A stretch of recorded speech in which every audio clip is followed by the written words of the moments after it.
ಪ್ರಿಯಾಂಕಾ ಖರ್ಗೆ ಕೊಲೆ ಬೆದರಿಕೆ ಪತ್ರ ಬಂದಿದ್ದು ಫೇಕ್ ಅಂತ ಸಂಸದ ಡಾಕ್ಟರ್ ಉಮೇಶ್ ಜಾಧವ್ ಹೇಳಿಕೆ ವಿಚಾರ ಫೇಕ್ ಇದೆಯಾ ಅಥವಾ ನಿಜ ಇದೆಯಾ ಅಂತ ತನಿಖೆಯಿಂದ ಗೊತ್ತಾಗುತ್ತೆ. ಉಮೇಶ್ ಜಾಧವ್ ಅವರ ಕಮೆಂಟ್ ಹಾಸ್ಯಾಸ್ಪದವಾಗಿದೆ. ಕೊಲೆ ಬೆದರಿಕೆ ಹಾಸ್ಯಾಸ್ಪದ ಅಂದ್ರೆ ಓಕೆ. ಸಂಸದ ಡಾಕ್ಟರ್ ಉಮೇಶ್ ಜಾಧವ್ ಅವರು ಒಮ್ಮೆ ಆ ಪತ್ರ ಓದಿದ್ದೀರಾ? ನಮ್ಮ ತಾಯಿ ನಮ್ಮ ಪತ್ನಿಗೆ ಬಹಳ ಕೆಟ್ಟದ್ದಾಗಿ ಮಾತನಾಡಿದ್ದಾರೆ. ಇದು ನಿಮಗೆ ಹಾಸ್ಯಾಸ್ಪದವಾ? ಓಪನ್ ಆಗಿ ಹೊಲೆಯ ಮಾದಿಗ ಅಂತ ಬೈದಿದ್ದಾರೆ. ಅದು ಹಾಸ್ಯಾಸ್ಪದನಾ? ನಿಮಗೆ ಇದೆಲ್ಲ ಜೋಕ್ ಅನಿಸ್ತಾ ಇದೆಯಾ? ತನಿಖೆ ಆಗೋ ಸಮಯದಲ್ಲಿ ಆಗುತ್ತೆ. ಕುಕ್ಕರ್ ಬ್ಲಾಸ್ಟ್ ಆಯ್ತಲ್ಲ, ಎಲ್ಲಿ ತರಬೇತಿ ಪಡೆದಿದ್ರು ತನಿಖೆ ಆಯ್ತಾ? ಜಾಧವ್ ಅವರಿಗೆ ಸ್ಪಷ್ಟವಾಗಿ ಹೇಳುತ್ತೇನೆ, ರಾಜಕೀಯ ಮಾಡೋಕೆ ಆದ್ರೆ ಮಾಡಿ. ಮಹಿಳೆಯರ ಬಗ್ಗೆ ಕೆಟ್ಟದಾಗಿ ಮಾತನಾಡ್ತಿದ್ದಾರೆ. ಇದು ಜೋಕ್ ತರನಾ ನಿಮಗೆ? ಜಾಧವ್ ಅವರಿಗೆ ಕಾಮನ್ ಸೆನ್ಸ್ ಇಲ್ಲ ಅಂತ ಪ್ರಿಯಾಂಕಾ ಖರ್ಗೆ ಅವರು ಗುಡುಗಿದ್ರು. ಇಡೀ ಈ ಏನು ಅವರ ಮುಂಚೂಣಿ ಘಟಕಗಳಿವೆ ಅಲ್ಲ, ಅದನ್ನು ಮುಂದಿಟ್ಕೊಂಡು ಚುನಾವಣೆ ಗೆಲ್ಲೋದು. ಮಹಾರಾಷ್ಟ್ರದಲ್ಲಿ ಏನಾಯಿತು, ಅಸ್ಸಾಂನಲ್ಲಿ ಏನಾಯಿತು, ಮಧ್ಯಪ್ರದೇಶದಲ್ಲಿ ಏನಾಯಿತು, ಕಳೆದ ಬಾರಿ ಎಲ್ಲನೂ ನಮಗೆ ಬಂದಿರೋಂಥ ಶಾಸಕರು ಅವರು ಖರೀದಿ ಮಾಡಿಕೊಡೋದು. CBI, IT, ED ಅಷ್ಟೇ ಅಲ್ವಾ ಅವ್ರದ್ದು? ಅದರಲ್ಲಿ ಏನು ರಣತಂತ್ರ ಇದೆ? ಯಾಕೆ ಅವ್ರಿಗೆ ಪದೇ ಪದೇ ಚಾಣಕ್ಯ ಅಂತ ಹೇಳೋದು? ಅದು CBI, IT, ED ನನ್ನ ಕೈಲೂ ಕೊಡಿ, ನಾನು ಅವಾಗ ಚಾಣಕ್ಯನೇ ಆಗ್ತೀನಿ. ಆದರೆ ಇವರೇನು ಮಾಡಿದ್ದಾರೆ ಅದು ಹೇಳ್ರಿ. ಕರ್ನಾಟಕಕ್ಕೆ ಬರ್ತಾ ಇದ್ದಾರೆ ಗೃಹ ಸಚಿವರು, ಭಾಳ ಸ್ವಾಗತ ತಮಗೆ. ಕನ್ನಡಿಗರಿಗೆ ದಯವಿಟ್ಟು ಯಾವಾಗ ತಾವು ನಮ್ಮ 48 ಲಕ್ಷ ಹೆಕ್ಟೇರ್ ಬೆಳೆ ಹಾನಿದು ಪರಿಹಾರ ಕೊಡ್ತೀರಾ? 18,000 ಕೋಟಿ ರೂಪಾಯಿ ನಮಗೆ ಬರಬೇಕಾಗಿದೆ. ತಮ್ಮ ಅಧ್ಯಕ್ಷತೆಯಲ್ಲಿ ಒಂದು ಮೀಟಿಂಗ್ ಕೂಡ ಇನ್ನೂ ಕೂಡ ಆಗಿಲ್ಲ. NDRF ಅಲ್ಲಿ ನಮಗೇನು ದುಡ್ಡು ಬರಬೇಕು ಅದು ಬರ್ತಾ ಇಲ್ಲ. ಅದನ್ನು ತಾವು ದಯವಿಟ್ಟು ಸ್ಪಷ್ಟವಾಗಿ ಹೇಳಬೇಕಾಗ್ತದೆ. ಮತ್ತು ಇನ್ನೊಂದು ತಮಗೆ ಸಮಸ್ಯೆ ಎದುರಾಗ್ಬೋದು.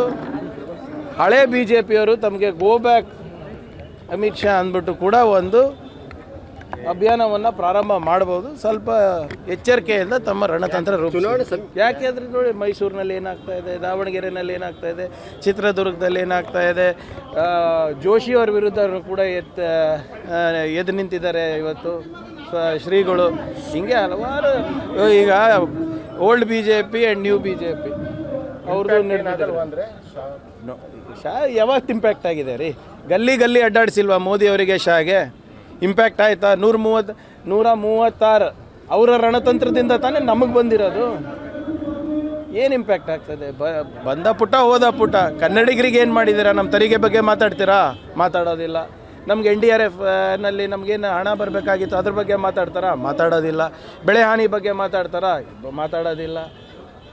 ಏನು ಬರ್ತಾರೆ ಹೋಗ್ತಾರೆ.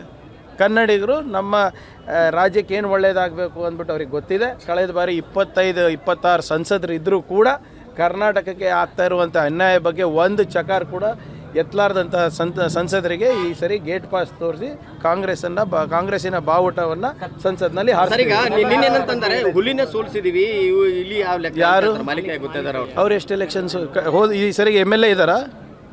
ಹೋದ ಬಾರಿ MLA ಆದ್ರ? 2 ಸರಿ ಇಲ್ಲಿ ಯಾರು ಹುಲಿ ಯಾರು ಅಂತ ಅಫ್ಜಲ್ಪುರ್ ಮತದಾರರು ತೋರಿಸ್ಬಿಟ್ಟಿದ್ದಾರೆ. ನೋಡಿ, ಅವರ ವಯಸ್ಸಿಗೆ ಅವ್ರ ಹಿರಿತನಕ್ಕೆ ಗೌರವ ಕೊಡ್ತಾರೆ.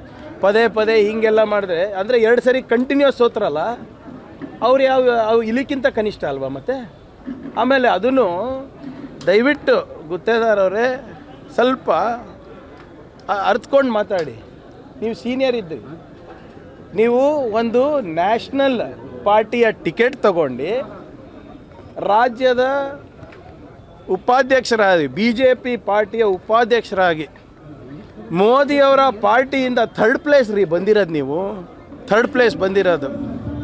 ಇಲ್ಲಿ ಹುಲಿ ಯಾರು ಅಂದ್ಬಿಟ್ಟು ಅಫ್ಜಲ್ಪುರ್ ಜನರು ಆಗಲೇ ತೀರ್ಮಾನ ಕೊಟ್ಟಿದ್ದಾರೆ. ದಯವಿಟ್ಟು ಜನರ ಒಂದು ತೀರ್ಪನ್ನು ಅರ್ಥ ಮಾಡ್ಕೊಂಡು ಗೌರವಯುತವಾಗಿ ಮಾತನಾಡಿದ್ರೆ ನಾವು ಉತ್ತರ ಕೊಡ್ಬೋದು. ಇಲ್ಲದಿದ್ದರೆ ಅದೇ ಭಾಷೆ ಬರುತ್ತೆ. ಅಂದರೆ ಈಶ್ವರಪ್ಪ ಅವರಿಗಿರ್ಬೋದು, BJP ಅವರಿಗಿರ್ಬೋದು, ಗುತ್ತೇದಾರ ಅದನ್ನು ಮಾತಾಡೋಕ್ಕೆ ಬರುತ್ತೆ. ಫೇಕ್ ಒಂದೇದು ಫೇಕ್ ಇದೆಯೋ ಅಥವಾ ನಿಜ ಇದೆ ಅದು ತನಿಖೆನಲ್ಲಿ ಹೊರಗೆ ಬರುತ್ತೆ. ಆದರೆ ನಿನ್ನೆ ಉಮೇಶ್ ಜಾಧವ್ ಅವರ ಕಮೆಂಟ್ ನೋಡಿದೆ, ಹಾಸ್ಯಾಸ್ಪದ ಅಂತ. ಆಯಿತು, ಕೊಲೆ ಬೆದರಿಕೆ ಹಾಸ್ಯಾಸ್ಪದ ಇದೆ ಅಂದರೆ ಆಯಿತು, ವೈಯಕ್ತಿಕವಾಗಿ ನಂದೇನಿದೆ. ಆ ಪತ್ರವನ್ನು ತಾವು ಗಮನಿಸಿದ್ದೀರಾ? ಓದಿದ್ದೀರಾ? ಅವರು ಉಮೇಶ್ ಜಾಧವ್ ಅವರೇ ಓದಿದ್ದೀರಾ ನೀವು? ಅದರಲ್ಲಿ ಜಾತಿ ಹಿಡಿದು ಮಾತಾಡಿದ್ದಾರೆ. ಅಂದರೆ ಅದಕ್ಕೆ ಒಪ್ಪಿಗೆ ಇದೆ ಅಂತ. ನಮ್ಮ ಮನೆಯವ್ರ ಬಗ್ಗೆ ಭಾಳ ಕೆಟ್ಟದಾಗಿ ಮಾತಾಡಿದ್ದಾರೆ, ನಮ್ಮ ತಾಯಿ ಬಗ್ಗೆ ಕೆಟ್ಟದಾಗಿ ಮಾತಾಡಿದ್ದಾರೆ. ಅದೂ ಹಾಸ್ಯಾಸ್ಪದನಾ ನಿಮಗೆ? ನಾನು ಓಪನ್ನಾಗಿ ಕೇಳ್ತಾ ಇದ್ದೀನಿ ಅವರಿಗೆ. ನನ್ನ ಬಗ್ಗೆ ಬಿಟ್ಬಿಡ್ರಿ. ಓಪನ್ ಆಗಿ ಹೊಲೆಯ ಮಾದಿಗ ಅಂತ ಬೈದಿದ್ದಾರೆ, ಅದಕ್ಕೆ ಒಪ್ಪಿಗೆ ಇದೆಯಾ? ಅದು ಹಾಸ್ಯಾಸ್ಪದನೇ ನಿಮಗೆ? Is that a joke for you? ಒಂದು ನಿಮಿಷ, ದ ವೇ ದೇ ಸ್ಪೀಕ್, ಆ ಲೆಟರ್ನಲ್ಲಿ the way they have spoken about my wife, my mother, is that also a joke to you? ಅದೂ ಹಾಸ್ಯಾಸ್ಪದ ಏನ್ರಿ? ಏನು ಬರ್ತಿದ್ದಾರೆ ಫಸ್ಟ್ ಓದಿ ಲೆಟರ್ನಲ್ಲಿ, ಅದಾದ್ಮೇಲೆ ಮಾತಾಡೋದು ಕಲಿಯೋಕೆ ಹೇಳ್ರಿ ಅವರಿಗೆ. ಇಲ್ದಿದ್ರೆ ತನಿಖೆ ಆಗುತ್ತೆ ಅದೇನು ಇವಾಗಲೇ ಆಗ್ಬೇಕಂತ ಇದೆಯಾ? ಇವ್ರು ತನಿಖೆ ಮಾಡಿದ್ರ? ಕುಕ್ಕರ್ ಬ್ಲಾಸ್ಟ್ ಆಯ್ತಲ್ಲ, ತರಬೇತಿ ಎಲ್ಲಿ ಪಡೆದಿದ್ರು? ಹೋಮ್ ಮಿನಿಸ್ಟರ್ ಅವರ ಅಂಗಳದಲ್ಲೇ ಪಡೆದಿದ್ರು. ಅದು ಏನಾಗ್ತಾ ಇದೆ? ಅದು ಉಮೇಶ್ ಜಾಧವ್ ಅವರಿಗೆ ಸ್ಪಷ್ಟವಾಗಿ ಹೇಳ್ತಾ ಇದ್ದೀನಿ, ರಾಜಕೀಯ ಮಾಡಾಗಿದ್ರೆ ಮಾಡಿ, ಆ ಲೆಟ್ರಲ್ಲಿ ಏನಿದೆ ಕರೆಕ್ಟಾಗಿ ಓದಿ. ಹಾಸ್ಯಾಸ್ಪದ ಅಂದರೆ ಇವತ್ತು ಮಹಿಳೆಯರ ಬಗ್ಗೆ ಏನು ಬರ್ತಿದ್ದಾರೆ, ಅದರಲ್ಲಿ ನಮ್ಮ ಮನೆಯವ್ರ ಬಗ್ಗೆ ಏನು ಬರ್ತಿದ್ದಾರೆ, ನಮ್ಮ ತಾಯಿಯವ್ರ ಬಗ್ಗೆ ಏನು ಬರ್ತಿದ್ದಾರೆ, ಅದನ್ನು ಹಾಸ್ಯಾಸ್ಪದ ಏನ್ರಿ ನಿಮಗೆ? ಸ್ವಲ್ಪ ಕಾಮನ್ ಸೆನ್ಸ್ ಇಲ್ವಾ ನಿಮ್ಗೆ? ಮಾತಾಡೋದಕ್ಕಿಂತ ಮುಂಚೆ ಮಾತಾಡಿ, ಚರ್ಚೆ ಮಾಡಿ, ಪಾಲಿಸಿ ಬಗ್ಗೆ ಮಾತಾಡೋಣ, ಕುಲ್ಬುರ್ಗಿಗೆ ಏನು ಮಾಡಿದ್ರೆ ಮಾತಾಡೋಣ. ಇದೆಲ್ಲ ಮಾತಾಡೋಗಿದ್ರೆ ನಮಗೂ ಗೊತ್ತು ಏನೇನು ಮಾತಾಡೋದಿದೆ ಅಂತ. ಅದು ಎಲ್ಲ ನನಗೆ ಗೊತ್ತಿಲ್ಲ ಅಂತ. ಈಗ ಆಗಲೇ ಇದ್ರ ಬಗ್ಗೆ ಆಗಲೇ PCC ಅಧ್ಯಕ್ಷರು ಉತ್ತರ ಕೊಟ್ಟಿದ್ದಾರೆ. ಅದೇನಿದ್ರು ಕೂಡ ಆ PCC ಅಧ್ಯಕ್ಷರು ಮತ್ತು ಸ್ಥಳೀಯ ಮುಖಂಡರು ಸೇರ್ಕೊಂಡು ತೀರ್ಮಾನ ತಗೋತಾರೆ.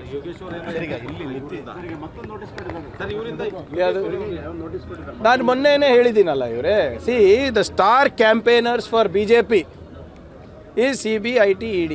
ನಾನು ಭಾಳ ಸ್ಪಷ್ಟವಾಗಿ ಮೊನ್ನೆ ಹೇಳಿದ್ದೀನಿ, 1853 ಕೋಟಿ ರೂಪಾಯಿದು ಹೇಗೆ ಅವರು ಕ್ಯಾಲ್ಕುಲೇಷನಿಗೆ ಬಂದಿದ್ದಾರೆ. ಅವ್ರ ಕ್ಯಾಲ್ಕುಲೇಷನ್ ಪ್ರಕಾರನೇ ಮಾಡಿದ್ರೆ ಅವರಿಗೆ 4600 ಕೋಟಿ ರೂಪಾಯಿ BJP ಕೊಡಬೇಕು. ಅದು ಯಾಕೆ ಆ ಮಂದ BJP ಅವರಿಗೆ ಯಾಕಿಲ್ಲ? ಇವರು ಸೋಲಿನ ಭೀತಿನಲ್ಲಿ, ರೈತರು ಆಕ್ರೋಶದಲ್ಲಿದ್ದಾರೆ, ಯುವಕರು ಆಕ್ರೋಶದಲ್ಲಿದ್ದಾರೆ, ಮಹಿಳೆಯರು ಆಕ್ರೋಶದಲ್ಲಿದ್ದಾರೆ, ಆರ್ಥಿಕ ಅಸಮಾನತೆ ಜಾಸ್ತಿ ಆಗ್ತಾಯಿದೆ, ಬೆಲೆ ಏರಿಕೆ ಜಾಸ್ತಿ ಆಗ್ತಾಯಿದೆ, ಸಂವಿಧಾನದ ಪರ ಹೋರಾಟ ಜಾಸ್ತಿ ಆಗ್ತಾಯಿದೆ.